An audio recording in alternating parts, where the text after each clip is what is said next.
Hello, everyone. Welcome back to Learn English at Home 79. Today, we have a fascinating story about Salem, a city with a mysterious nickname, Witch City. Have you ever heard of witches in history? And don't worry, no real magic or flying brooms here. Stay tuned and remember to share your thoughts in the comments. Hi, friends! I'm really excited about this story. Salem is famous for more than just witches, a great way to learn new words and practice English. Ready to explore some spooky history and easy vocabulary? Let's jump in together.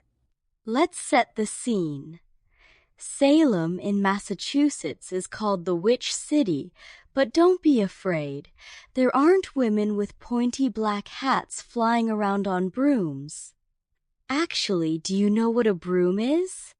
Now let's explain that word. A broom is a tool with a long handle and bristles at one end. People use it to sweep the floor and keep things clean. In stories, witches are often shown riding brooms, but that's just imagination. Great explanation. So, Salem got its name because of some very famous trials that happened in 1692 and 1693. Back then, Salem was just a small town in a British colony. Colony means a place that is controlled by a faraway country. In this case, Britain controlled Salem. Exactly! Many people lived in these colonies before the United States became a country. Let's continue our story and see what made Salem so infamous. The Salem Witch Trials were infamous. That means they were famous, but for a bad reason. People still talk about them today. Right. During these trials, more than 200 people were accused of being witches. To accuse, someone means to say they did something wrong, even if there's no proof. An accusation is the statement that says someone did something bad. Let's pause and explain those words. Accuse is a verb. If you say, "I think you broke the window," you accuse someone. Accusation is the noun, like saying, "That's a serious accusation." Perfect! And people believed witchcraft was real and was criminal. Criminal means against the law. If you do something criminal, you might go to jail. So, not just women, but also men and children were accused in Salem. It wasn't only about witches as we imagine them today. Even kids faced these accusations. That's right. The people in Salem thought witchcraft was dangerous magic. Witchcraft is the practice of magic, often seen as bad or scary in old stories. And unfortunately, many innocent people suffered. Innocent means someone did nothing wrong. It's important to remember that. Yes, and the trials showed how fear can make people do terrible things. 19 people were sentenced to death. They were all hanged. One man was tortured with heavy rocks until he was crushed underneath the weight. Let's explain torture, crush, underneath, and weight. Sure. Torture means to hurt someone very badly, usually to make them confess or as punishment. To crush is to press or squeeze something until it is flat or broken. Underneath means below something. Weight is how heavy something is. Imagine heavy rocks on your body. You'd feel the weight pressing from above.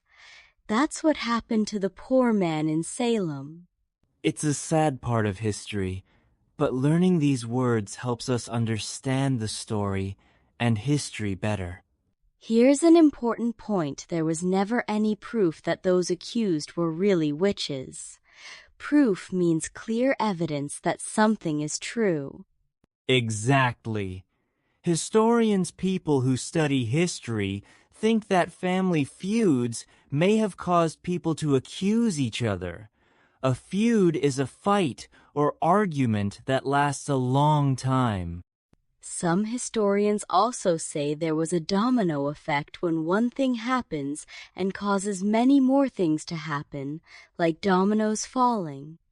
Yes, people became hysterical, which means acting with too much fear or emotion, often in a way that isn't reasonable. The Salem Witch Trials are now a big part of the city's history. There is even a memorial for the innocent people who died in the witch hunts. Memorial means a place or thing that helps people remember someone or something important. Also, the city is not ashamed of its past. If you feel ashamed, you feel bad about something you did. But Salem uses its history to teach tolerance, accepting people who are different. That's a good message. Tolerance helps us live together in peace. And Salem earned some tourist dollars by sharing its history with visitors. Today, Salem even has a witch museum that tells the story of what happened. Do you know what a museum is? A museum is a building where important things are kept and shown to the public, like old objects, art, or information. Salem also has police cars with witch. Logos. A logo is a small design or symbol that shows what something is. And there's a school called Witchcraft Heights Elementary. Their sports teams are named the Witches. It's interesting how the city uses its past in a positive way. Plus, many films and TV shows with fictional witches, meaning witches that aren't real, just made up for stories, have been filmed in Salem, like Hocus Pocus and Bewitched. Let's connect this to our lives today. The Salem story shows how fear and false accusations can hurt innocent people. Can you think of times when people today make accusations without proof? That's a really important question. Sometimes rumors or misunderstandings spread quickly, almost like a domino effect, especially online. That's why it's good to ask for proof and not judge too quickly. Exactly. Practicing tolerance and understanding helps us avoid repeating history's mistakes. And being careful with our words is just as important now as it was in Salem's time. Time for our vocabulary recap. Let's review the new words.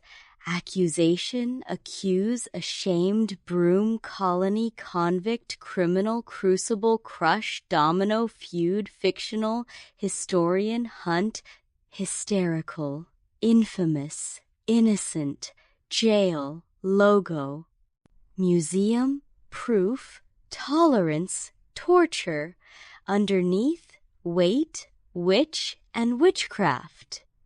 Let's try a few with example sentences. Accuse. Don't accuse your friend without proof. Broom. I sweep the kitchen with a broom. Feud. The two families had a long feud. Logo. The sports team has a cool logo. Great!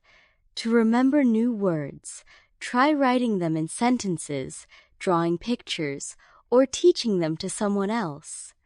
Repeat them often and use them in your daily life. Also, try making flashcards or playing word games with friends. The more you see and use a word, the easier it is to remember. Here's a question for you, our listeners. If you lived in Salem in 1692, how would you feel if someone accused you of witchcraft? What would you do? Share your ideas in the comments. Thank you for joining us today. Remember, don't be afraid to make mistakes when learning English. Every new word is a step forward. Stay curious and keep practicing. We hope you enjoyed the story and learned something new. Keep your enthusiasm high and your notebooks ready. And here's a quick English tip. Practice speaking out loud even if you're alone. It helps your confidence and memory. See you next time on Learn English at Home 79.